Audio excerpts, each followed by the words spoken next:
ದೇಹ ಎಷ್ಟೇ ಸುಂದರವಾಗಿದ್ರೂ ಕಾಲಿನ ಪಾದಗಳಲ್ಲಿ ಬಿರುಕುಗಳಿದ್ರೆ ಮುಜುಗರ ಉಂಟಾಗೋದು ಸಹಜ. ಹಾಗಾಗಿ ಹೆಚ್ಚಿನ ಮಂದಿ ಬಿರುಕು ಮುಚ್ಚುವ ಪ್ರಯತ್ನವನ್ನ ಮಾಡುತ್ತಲೇ ಇರ್ತಾರೆ. ಸಾಕಷ್ಟು ಕ್ರೀಮ್ಗಳನ್ನು ಕೂಡ ಬಳಸ್ತಾರೆ. ಆದರೆ ಏನೂ ಪ್ರಯೋಜನ ಆಗಿಲ್ಲ ಅಂತ ಚಿಂತೆ ಮಾಡ್ತಿರ್ತಾರೆ. ಅಂಥವರಿಗೆ ಈ ವಿಡಿಯೋ ಡೆಫಿನೆಟ್ ಆಗಿ ಹೆಲ್ಪ್ ಆಗುತ್ತೆ. ಸಾಮಾನ್ಯವಾಗಿ ರಾತ್ರಿ ಮಲಗುವ ಮುನ್ನ ಸ್ಕಿನ್ ಕೇರ್ ಫಾಲೋ ಮಾಡ್ತಾರೆ.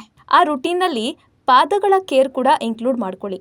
ರೋಸ್ ವಾಟರ್, ಆಲ್ಮಂಡ್ ಆಯಿಲ್ ಎರಡನ್ನೂ ಸಮ ಪ್ರಮಾಣದಲ್ಲಿ ಬೆರೆಸಿ ಪಾದಗಳಿಗೆ ಲೇಪಿಸೋದ್ರಿಂದ ಪಾದಗಳು ಮೃದುವಾಗುತ್ತವೆ.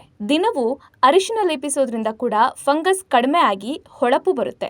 ಒರಟಾದ ಚಪ್ಪಲಿ, ಶೂ ಬಳಸೋದ್ರಿಂದಲೂ ಪಾದಗಳು ಬಿರುಕು ಬಿಡುವ ಸಾಧ್ಯತೆ ಇದ್ದು ಯಾವಾಗಲೂ ಮೃದುವಾದ ಚಪ್ಪಲಿಗಳನ್ನೇ ಬಳಸೋದು ಒಳ್ಳೆಯದು. ಸ್ನಾನಕ್ಕೆ ಮುನ್ನ ಪಾದಗಳಿಗೆ ಕಡಲೆ ಹಿಟ್ಟು ಹಚ್ಚಿಕೊಂಡು ನಂತರ ಸ್ನಾನ ಮಾಡಿದ್ರೆ ಪಾದಗಳ ಮೃದುತ್ವ ಉಳಿಸಿಕೊಳ್ಳಬಹುದು. ಇನ್ನು ಉಗುರು ಬೆಚ್ಚಗಿನ ನೀರಿಗೆ ಸ್ವಲ್ಪ ಅದರಲ್ಲಿ 10 ನಿಮಿಷಗಳ ಕಾಲ ಕಾಲನ್ನ ಇರಿಸಿ ನಂತರ ಮೆತ್ತನೆಯ ಬ್ರಷ್ನಿಂದ ಉಜ್ಜಿದ್ರೆ ಪಾದಗಳಲ್ಲಿ ಹಿಡಿದುಕೊಂಡಂತಹ ಅಂಟು ಕೊಳೆಗಳು ಹೋಗಿ ಪಾದಗಳು ಕ್ಲೀನ್ ಆಗುತ್ತವೆ. ಹೀಗೆ ಕೆಲವೊಂದು ವಿಧಾನಗಳನ್ನ ಮನೆಯಲ್ಲೇ ಅನುಸರಿಸೋದ್ರಿಂದ ಪಾದಗಳನ್ನ ಕಾಡುವ ಬಿರುಕಿನ ಸಮಸ್ಯೆಗಳಿಂದ ರಕ್ಷಿಸಿಕೊಳ್ಳಬಹುದಾಗಿದೆ. ಇದೇ ರೀತಿಯ ಇನ್ನಷ್ಟು ಹೆಲ್ತ್ ಅಂಡ್ ಬ್ಯೂಟಿ ಟಿಪ್ಸ್ಗಾಗಿ ಡಾಕ್ಟರ್ ಬಾಸ್ ಚಾನೆಲ್ನ ಸಬ್ಸ್ಕ್ರೈಬ್ ಮಾಡಿ ಹಾಗೆ ಬೆಲ್ ಐಕನ್ ಕ್ಲಿಕ್ ಮಾಡಿ.